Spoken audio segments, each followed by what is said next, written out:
I am continuing in my reading. What I'm doing in this series is to read through the entire standard works of the Church of Jesus Christ of Latter-day Saints. This consists of the Bible, the Book of Mormon, the Doctrine and Covenants, and the Pearl of Great Price. I am continuing reading in a chronological order, according to event, not according to publication or volume.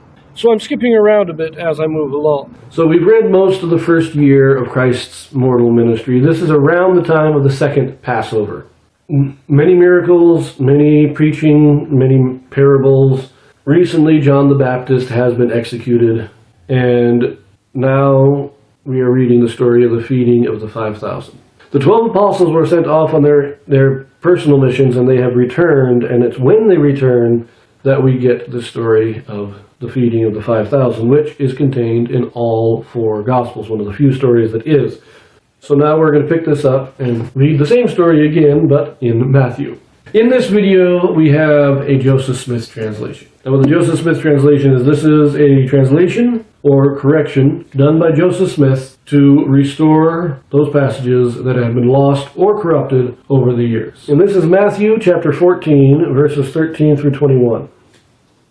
When Jesus heard of it, he departed thence by ship into a desert place apart. And when the people had heard thereof, they followed him on foot out of the cities. And Jesus went forth and saw a great multitude, and was moved with compassion toward them, and he healed their sick.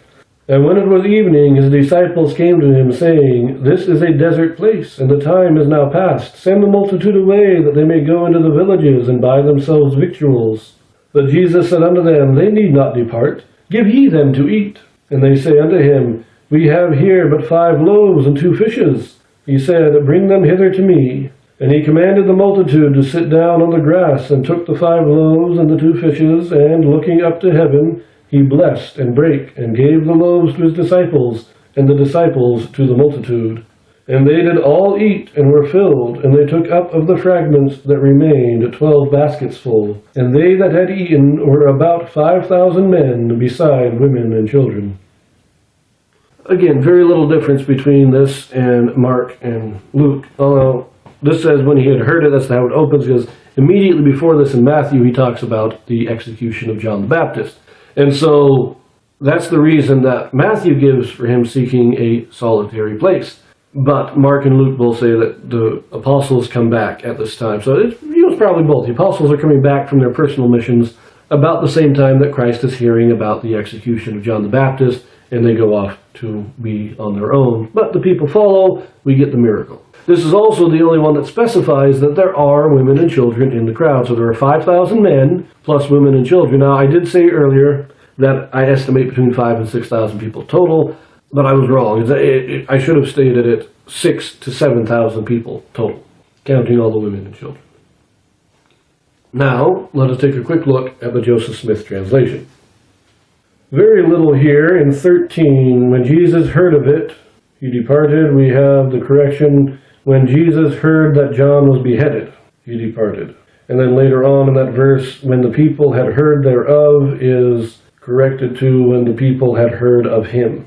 So the people knew where he was going, they all followed. In verse 17, change, and they say to and they said.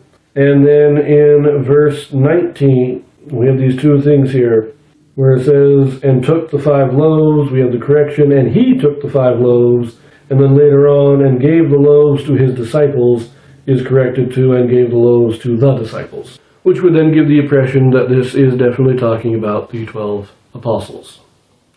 But other than that, there's no other correction, very minor, so we're going to leave that here, and we will see you in John next.